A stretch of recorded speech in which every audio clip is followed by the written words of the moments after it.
This summer, the world must answer one question. Why has no one made a popsicle that gets you high yet? That's right, it's summer, and it's time for you to get your hands on America's new favorite product, Danksicles. 20 milligrams of THC in 2 great flavors, the latest and greatest innovation from IndaCloud. Is IndaCloud the greatest company to come out of America? Maybe. But what we do know for sure is that IndaCloud is the best way to get dispensary-grade cannabis delivered directly to your door, 100% legally. Yes, they ship legally to all states. No medical card needed. Whether it's vapes as big as your head, flowers you won't find in your mom's garden, or of course, popsicles that get you high as... What are you waiting for? Go to indacloud.co/spring24 and get discreet delivery on top-shelf THC products. Head over to indacloud.co/spring24. That's co, not com, to snag 30% off your first order. Summer is the season of hot temperatures, outdoor adventures, and refreshing water activities. Summer is also the season of rough on your feet, causing dry, cracked heels and toes. Introducing Babyfoot, the original exfoliation foot peel that contains 16 natural extracts formulated to remove dead skin cells in 3 easy steps. Apply the booties, relax for an hour, then wash your feet. In 14 days, you've got baby smooth skin and your feet have never been softer. Letting dead skin cells build up over time is hazardous to your foot health. Our professional-grade DIY products, like our original exfoliation foot peel, our men's foot peel, or our moisturizing mask, are some of the best foot care products on the market, created with your foot health in mind. Pamper yourself with a spa day from the comfort and convenience of your own home with Babyfoot. If you want a chemical-free, easy-to-use exfoliating process from the company that created the original foot peel, it's time to treat yourself to Babyfoot. Go to babyfoot.com and use the code SUMMERFEET24 and get 20% off your first order with Babyfoot. That's babyfoot.com and use the code SUMMERFEET24. You cannot talk about Flat Earth without talking about the dome over our flat Earth. Do we live in a snow globe? Follow me down the rabbit hole to find out.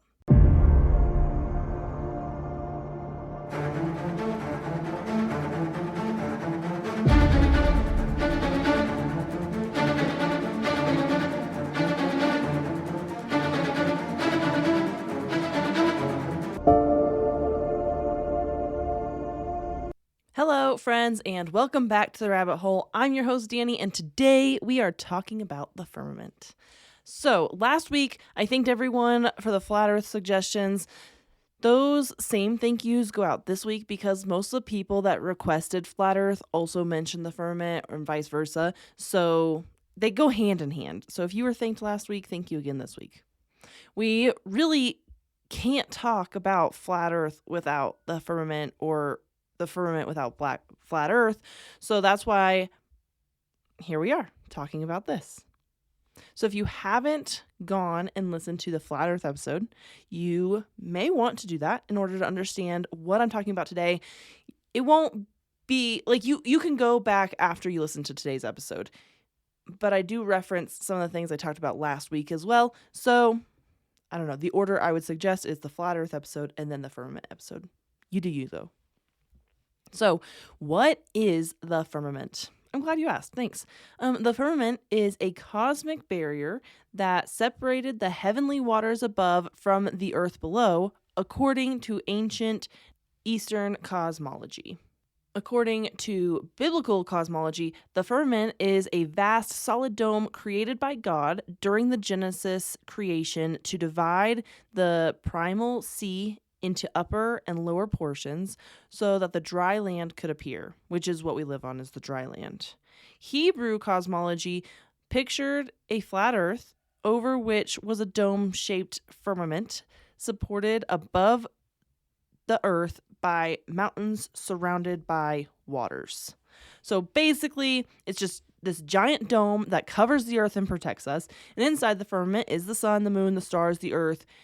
Under the earth are pillars, or some suggest that the black sun is under the earth, and under the pillars is the great deep.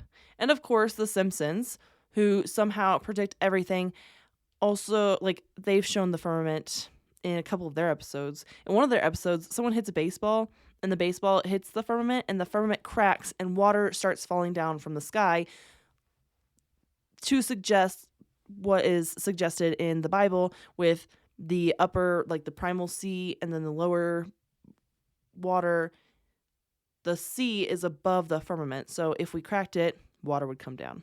That's what the Simpsons are also suggesting.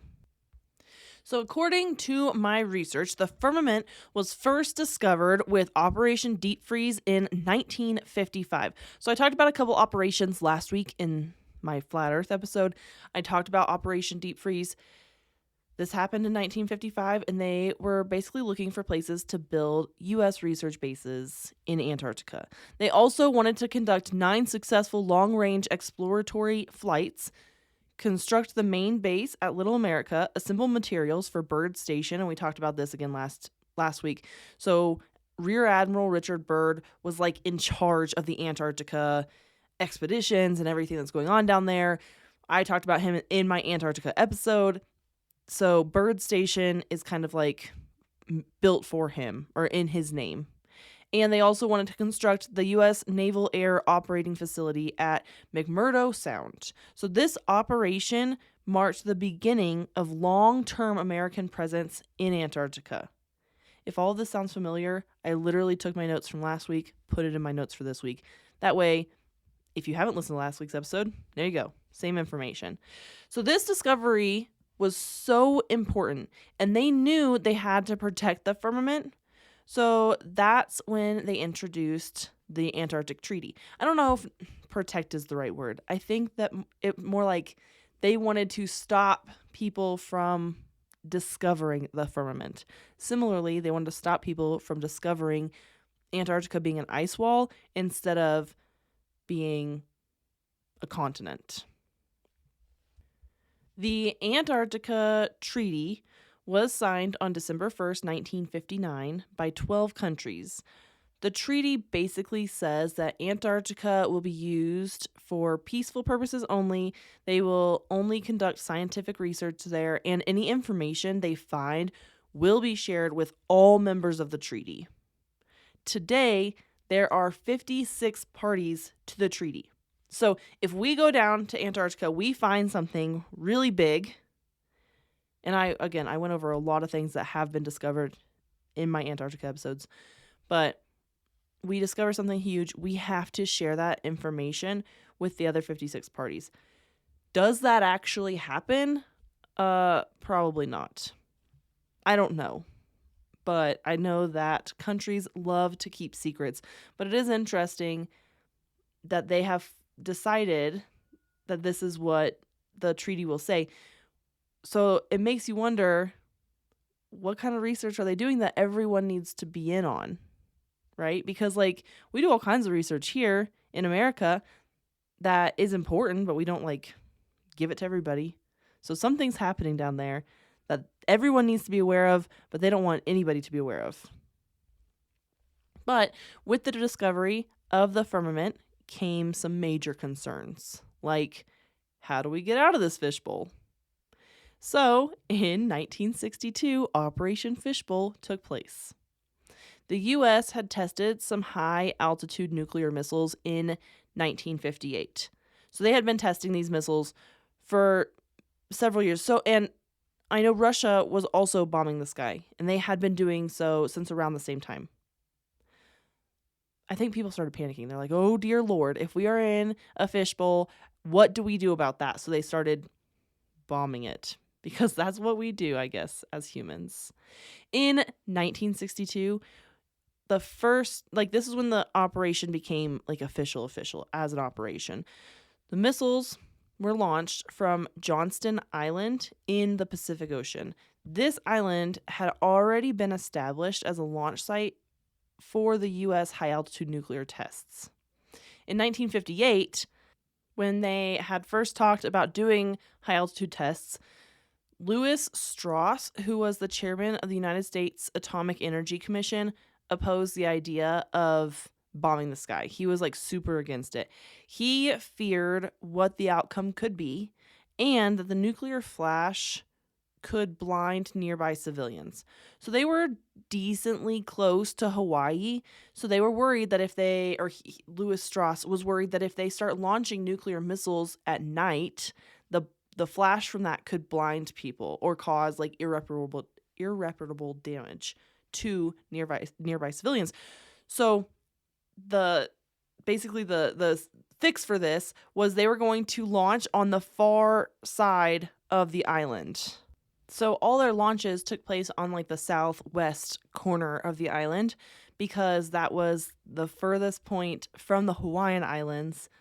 But Hawaii's really not that far from Johnston Island. So that's what the main concern was. But the nuclear tests from 1958 raised some questions. Apparently, these tests were like poorly instrumented and hastily executed. They just didn't do a very good job when they started bombing the sky. They were just like, do it. Oh, God. They were like freaking out. So they started bombing the sky. Well, okay. So then they were like, what? Wait a second. We have some questions here. They found 3 phenomena that needed further investigation. Number 1, the electromagnetic pulse generated by a high altitude nuclear explosion because it was different than the electromagnetic pulse generated closer to the ground. The auroras associated with high altitude nuclear explosions because they were noticing that auroras happening almost instantaneously far away from the explosion, like in the opposite hemisphere. So they would send up a nuclear missile, it would explode, and at the exact same time, an aurora would happen in the other hemisphere. Like, that's weird. Like, what's going on with that, right? And then they also wanted to discuss areas of blackout of radio communication because this was obviously like critical to military operations. So if their communications were blacking out when they were doing this, why is that? So they wanted to answer some more questions. That's the official report, right? I think they had other questions they were trying to answer as well. Like, can we get out of the firmament? How do we leave? They were freaking out. Let's be honest. Everyone was probably panicking. That's also why Russia started bombing the sky too. Because they were like, dear Lord, we can't leave this planet. So they were trying to use the fishbowl operation to test and understand these things a bit more, but also still figure out like this firmament thing. And then the partial nuclear test ban treaty was signed, and this treaty prohibited all test detonations of nuclear weapons except for the ones conducted underground. It's unknown what they found, but I suppose it was something pretty big because this treaty was signed and everyone stopped bombing the sky, stopped bombing just like on the ground. They only started bombing or testing their nuclear missiles underground. And then we have our president come out and say, we're going to go to the moon by the end of the decade, right? So this was 1960s. We're going to the moon. And everyone's like, yay, we're going to leave our Earth and go to the moon. So the Apollo 11 mission, I mean, they had lots of missions before that, but the Apollo 11 mission went off, right? The problem was that they had already fed us the lie that the world was round, so they needed to continue that lie. Insert moon landing.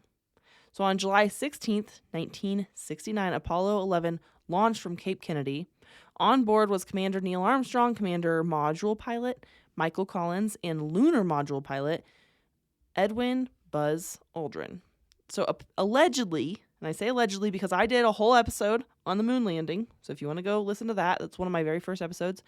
On July 20th, 1969, Americans were the first to land on the moon. I don't know if it was real. I don't know if it was fake. That is up to you to decide. You can listen to that episode. You can listen to all these other episodes that I am putting out that mention the moon landing and make your own decisions. Do your own research as well because, yeah, I do a lot of research for you guys, but just because I say something doesn't make it true. I mean, I try to make it true, but, maybe I messed up. So, of course, the space race between Russia and the U.S. had been going on since 1958. Around the same time, they were launching nukes into the sky. That seems fishy. This really makes you wonder if it was all like for show, like the space race was really all for show, if they had to engage in the space race as a way to keep up the facade that the Earth was round and that there was no firmament. But, I mean, technically, the moon and the sun would be in the firmament, so they could have landed on the moon. but they did not find around Earth when they did that. Anyway, the firmament further explains why the flat Earth theory holds water, right? Literally. I didn't mean that to be a pun. That's funny. Because of the firmament, things cannot just fall off the edge of the world, right? That's like one of the biggest things people say, well, how come we don't just like fall off the edge? If the world is flat, why don't we just fall off the edge? Why haven't we found the edge yet? Well, first of all, you have an ice wall surrounding you. Secondly, the firmament stops things from falling off. I always see this silly meme, and it says, like, if the earth was flat, the cats would have pushed everything off of it by now. But with the firmament, things can't just fall off. And the mountains that are said to hold up the firmament are in Antarctica, and they surround the world around, like, along the edge. Same with the firmament, right? It's hydration season, get ready for the beach season, feel better about yourself season. It's a lot for those of us too busy to put our health first. And everything from your smartwatch to your mother is making you feel guilty about not feeling healthy enough. Introducing 310 Nutrition, home to 310 hydrates and lemonade mixes. These water enhancers make drinking more water easier, healthier, and more delicious, without the sugar and with all the great taste. Silence those watches and hang up that phone, and kick back with these ultimate water enhancers. 310 hydrates are full of key vitamins, electrolyte minerals, and bold and exciting flavors such as lemon lime, peach mango, wild berry, or the variety box to try them all. Plus, 310 lemonades have an energizing, satisfying ingredient blend with no sugar, with flavors like peach pear, watermelon, and kiwi strawberry. Right now, 310nutrition.com is offering 50% off up to $100 off your first order. So use the code SPRING24 and get your guilt-free hydration started today. That's 310nutrition.com, code SPRING24. Menopausal and perimenopausal women, listen up. It's time to take control of your health and comfort, and Winona is here to help. Winona is a telemedicine company for menopause care who believes that your symptoms are real, important, and deserve to be taken seriously. And for many women, this starts with hormone replacement therapy. Winona's HRT is made with plant-based, bioidentical hormones rather than synthetic ones, so it better aligns with your body to offer relief from hot flashes, weight gain, and other uncomfortable symptoms. 80% of women who use Winona find relief within just 90 days. So, what are you waiting for? Get started today. Visit buywinona.com today to start your free visit. With free shipping and the ability to pause or cancel at any time, your path to wellness has zero obligations. Use code SPRING24 at buywinona.com for 25% off your first treatment plan. That's BYWINONA.com for 25% off. Winona, menopause care made easy. The firmament is why the sky appears blue. It's because there's water beyond it. And it is also the reason for the sun and moon appearing to move across the sky, like at different angles. And we talked about this again last week. If it's going in a straight line, but you're underneath it looking up, it looks like it's going in a curve. It's an optical illusion. There are places where you can see the sun reflecting off other sides of the firmament. And there are places where the sun never sets at all and proves that the firmament is real. So I have found videos, I'll share them on Instagram if I can find them again, of you can literally see the reflection of the light hitting in different directions. That doesn't make any sense if there's not a firmament, right? So you have the sun, it should just be shining straight down. It makes no sense that you would see a reflection of the sun throughout the sky if there's not something to reflect it back. You can also, there are lots of videos on YouTube. I have linked to a couple of them in my show notes of rockets hitting something in the sky. So if it's not a firmament, like what are they hitting? If they're not hitting the dome above us, what are those rockets hitting? They just like randomly stop and explode. Like it just doesn't make any sense. And there's several videos. There's not just like one. I found one that I've linked to for sure, but I've seen probably 4 or 5 different videos, and it's not the same rocket each time either. So what's going on with that? It is even theorized that the stars move around the Earth. Now, the North Star doesn't move, right? We always know that that's the North Star. That's why we call it the North Star, because if you ever need to go north, you look up, that's the North Star. It remains above us at the celestial North Pole. Just another piece of evidence that suggests that the firmament is real and that we have been lied to our entire lives. Because if the North Star always stays there and we see the other stars moving around, wouldn't it suggest that the stars are moving around us and not us moving around the stars or around the universe? Let's talk about rainbows. We cannot replicate rainbows without a prism, some way to split the white light into its individual colors. So how is it that outside we can just see a rainbow with no prism? Like, it doesn't make any sense. So inside, in my house, I cannot just make a rainbow. I need some way to create this rainbow. Outside, they say, well, it's because the water in the air. That's totally fine, right? Whatever.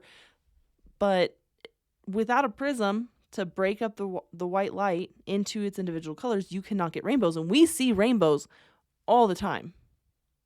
You can't tell me you've never seen a rainbow, because everyone has seen a rainbow. People try to take pictures of them. So this is even further proof that the firmament is real, because we see rainbows all the time and something has to split that white light. So why would it not be that firmament? So the sun reflecting off the dome and back down, and we see a rainbow, sometimes a double rainbow. How come we can't do that indoors without a prism, and outside, no problem? The evidence literally doesn't make any sense. And then you have this air pressure problem, right? So NASA has a couple vacuum chambers that they use to test vacuum thermal conditions. So one of these chambers is for equipment and the other is for human testing. Chamber B, which is for human testing, has walls that are 11 feet thick. 11 feet thick. They cannot vacuum that room all the way because the room will collapse in on itself. Like, that's how powerful this vacuum chamber is. So how is it that we live in the vacuum of space and it hasn't caused our world to collapse in on itself? Like a full vacuum. On Earth here, we cannot, and you say our atmosphere, maybe I don't know enough about our atmosphere, but like, how come on Earth we can't put anything in a full vacuum, but then our Earth is in a full vacuum and it's totally fine, not a big deal, whatever. Like, honestly, it just doesn't make any sense. But having a dome around us protects us from the vacuum of space, or there isn't any space beyond the firmament and it's just water, like it's said in the Bible. So it's protecting us from that water. So last week, when we were talking about flat Earth, I kind of touched on Terra Infinita, but I did not go super in depth in it. So we're going to kind of talk about it a little bit more right now. So this is the theory that the whole universe is flat. So there's not worlds or like globes or, planets circling the sun, as we have been taught, but the whole world is flat. And I've seen funny memes of people that like want to debunk the flat Earth theory, and they're like, oh, our Earth is flat, but all these other planets are round and circling the sun. That makes no sense. Well, yeah, duh, that makes no sense. You're right. They love to hear they're right, right? So tell them. But you're wrong, because it's not that just our Earth is flat. It's that the whole universe is flat and we all live on a plane. So with this idea, our firmament is still just around our ice wall, but there is more land beyond that. And they have a separate firmament. So each planet is actually just the same, like it's all on the same flat plane, but they all have their own firmaments or domes around their land, basically. So I'm going to share a photo of this on Instagram, because I feel like it's easier to actually see this than it is for me to try to explain it. But basically everything would be on one giant flat plane. And I'm gonna try to explain this. So these maps that I found have our known lands in the very center, which everyone likes to think they're the center of the universe. I don't know if we're actually the center of the universe. In these maps, they put us in the center, but we don't know if that's true or that's not true. Then we have our ice wall and our firmament around us. Outside of that, you have more oceans and more lands. So, immediately surrounding our dome would be places like the Neptunian Ocean, ancient lands of Anak. You've got, Asgard, Gemini, the moving lands of Thoth, all these different lands, and then they have another wall around them. To me, in this map, it doesn't look like their wall is an ice wall. It looks more just like a land wall. There might be some ice on it, but it's not as frozen as our wall around us. And according to this theory, there are like like passageways through our ice wall and our firmament to the next lands, basically. And also in this first layer outside of our layer, there's the Ancestral Republic, and that's where they have like the Eden Islands. It's suggested that that was the Garden of Eden, where God first created humans before he put us into our lands. The Ark is out there where all the animals were saved. But what's interesting is that all these lands in this next ring are lands that different religions have believed that their gods come from for centuries, right? So Asgard, we have the Vikings that are believing in this Norse religion, and Asgard is where Thor comes from, right? And so the Gemini land is where the ancient Egyptians believe that their gods were coming from. So you have all these lands, the Neptunian Ocean where King Neptune would live. You have all these lands that coordinate with the religions from history and from our history, right? And it just goes further. So outside that second ring, there are other circles and other rings. You've got like the Anunnaki, you've got Nibiru that live out further and even further. The lands go on and on. Like I said, I'll share this on my Instagram so you guys can go and look into it further. I feel like I could go down a whole rabbit hole and just explaining all the lands and all the different things in these maps, but I don't have time for that, and I also don't think that it's necessary for me to explain it all when you can just go and easily look at it. You're going to see Atlantis, you're going to see Mars, you're going to see so much. And you have to zoom in too, because there's just, and it goes on and on. All the different lands and all the different rings, and you'll see them all on this big plane where we live. Anyway, onwards with what we are talking about. So we have already talked about the Antarctic Treaty and how weird it is that all these countries that don't normally get along or see eye to eye all decided that they are going to keep people out of Antarctica. Well, that's not the only treaty these countries got together and decided on. So the Artemis Accords were signed on October 13th, 2020 by 8 countries.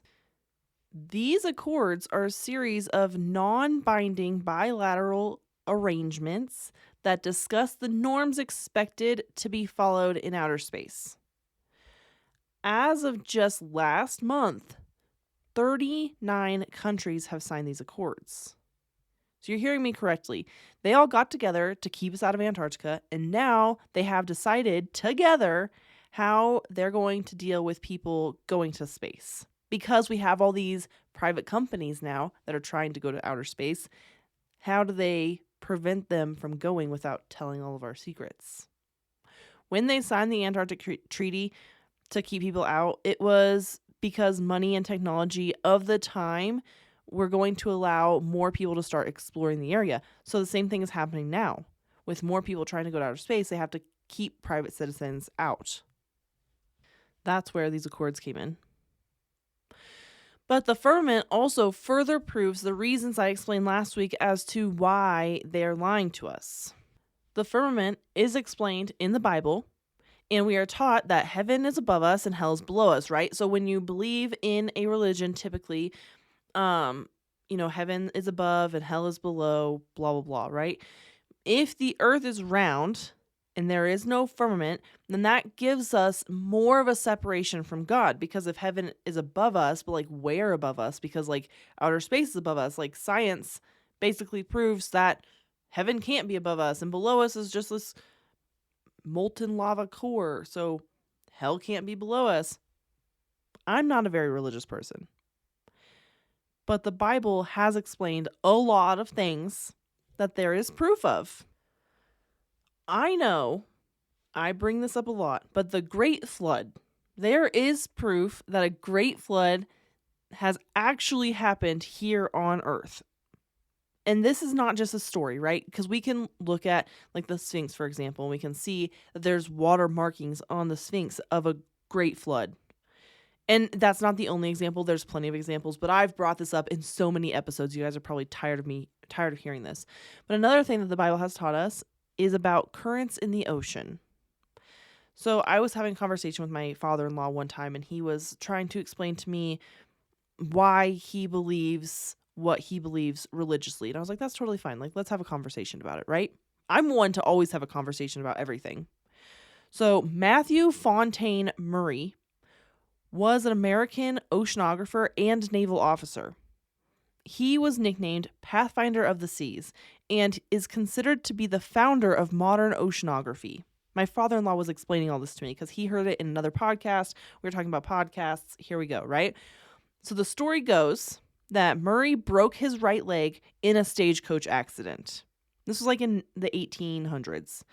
And while he was recovering from that, he had quite a bad fever. And during this fever, he had a fever dream. And he remembered something. It was like reality. You know how fever dreams are, right? So like reality and dreams are kind of intertwining. And so during this dream state that he was in, he remembered something that he had read in the Bible about paths of the sea. And this is how he discovered ocean currents. So we have these stories in the Bible that are real life things that are actually happening. So we've discovered the ocean currents because of this. We've discovered the Great Flood, and we found evidence of that. And examples go on and on. I'm not going to get into all the biblical examples here. That's not the point of this. But the more we read the Bible, the more we find evidence of things that are true. But again, it comes down to control. If man wants control, he must separate us from God. That's why they're lying to us. That's why you can't know about the firmament. That's why you can't know that the earth is flat. That's why you can't know that the other planets are actually just on the same plane, just outside of our dome. They have their own dome. Man is inherently greedy. Not every man, but a lot of them, right? If they can control us, if they can separate us from God, if we don't believe all that stuff, we believe what they're telling us. If we believe everything they're telling us, we're just dumb. There's been proof that conspiracy theories are true. And I should do another one of those. I feel like I've only ever done the one at the very first episode, the Gulf of Tonkin incident, right? And it was a conspiracy theory back then, but then it was proven to be true. I should do another conspiracy came true episode. That'd be fun. But yeah, that's what it comes down to. They want to control us. They need some way to control us, and let's just create this huge lie. And honestly, it's probably pretty scary to think, because we've been taught our whole lives that the world is round, but at some point they knew the world was flat, and then they were taught differently that the world was round. That would have been scary too.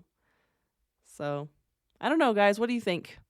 I always love to hear your opinions. I love it when you guys message me on Instagram. Thank you so much for interacting with me. I love this.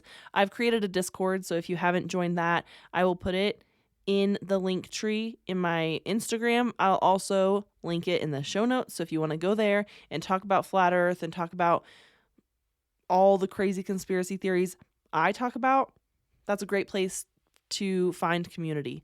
So until next week, my friends, stay skeptical, and I'll see you all then. Hey friends, The Rabbit Hole is an independent podcast with everything you hear done by me, Danny Mercy.